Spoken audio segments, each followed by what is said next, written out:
Hello, Tournament Poker Edge. This is Andrew with today's Daily Stop and Go. This hand comes from a $500 knockout W Coupe tournament, although as you can see, this is in the very first level. Stacks are quite deep, and well, you never know in No Limit Hold'em, but the knockout factor is probably not going to be a huge influence on this hand. Anyway, here's our first decision point. Got a raise and a couple of calls. You're in the big blind with 8-7 suited. What's your play and why?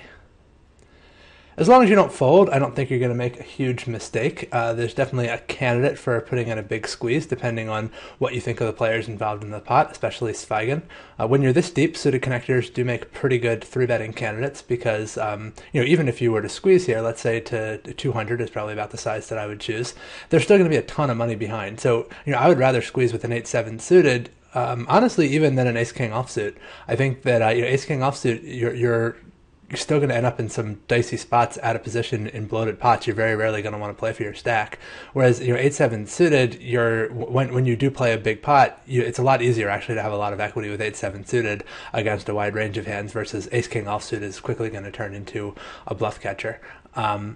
Maybe I shouldn't quite say I'd rather 3-bet it. I'd rather 3-bet 8-7 suited than ace-queen offsuit, I'll tell you that. In this spot, and that changes a lot as stacks get more shallow. Anyway, I also think there's a pretty strong case for just calling, especially early stages of tournament. Don't really know a lot about your opponents, trying to minimize variance and swongs a bit. I think just calling with 8-7 suited is a pretty solid play. So we flop middle pair. I don't really see any reason to bet, so I won't even bother wasting your time with a question for that one. Get a continuation bet from the pre-flop raiser. Now what do you want to do?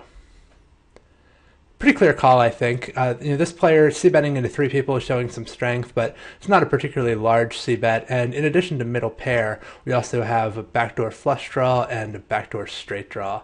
So really, a lot of good things can happen on future streets, even if we don't currently have the best hand. So I do call, turn an open-ended straight draw. What's your play now?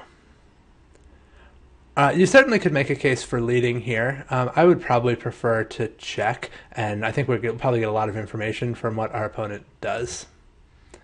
So check, he bets 145. Now what do you want to do? Again, as long as you don't fold, you're not going to be making a big mistake.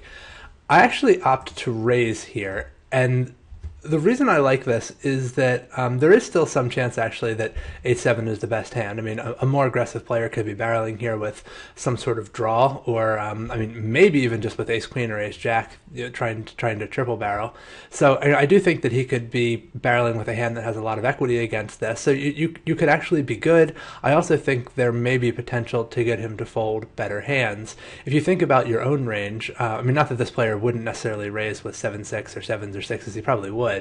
But so it's not that his range is capped, but I do think that Hero's range is going to contain a lot of two-pair and set combinations, and they can all raise here. So I think that a raise can put a lot of pressure on one-pair hands, including better one-pair hands in this player's range. So you're kind of raising both for protection and also as a semi-bluff. So you're just trying to make him fold a lot of equity. Some of it is going to be hands that are worse than yours, some hands better than yours, but in both cases they're going to be hands that have a lot of equity against yours.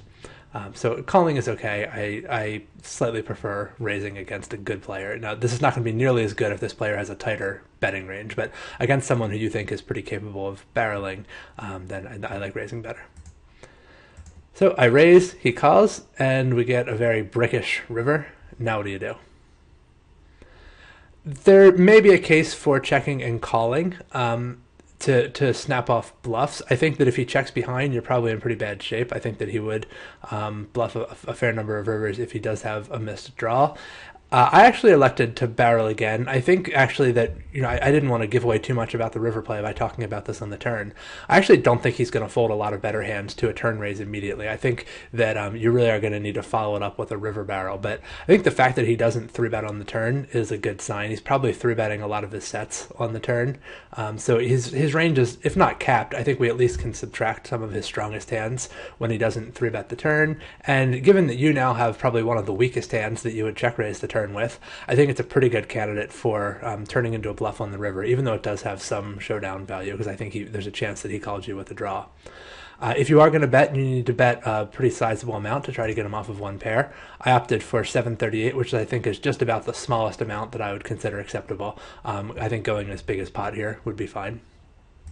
And he folds. So maybe it was a success. Maybe it was a successful bluff. Maybe we had the best hand. We'll never know. But that's today's stop and go.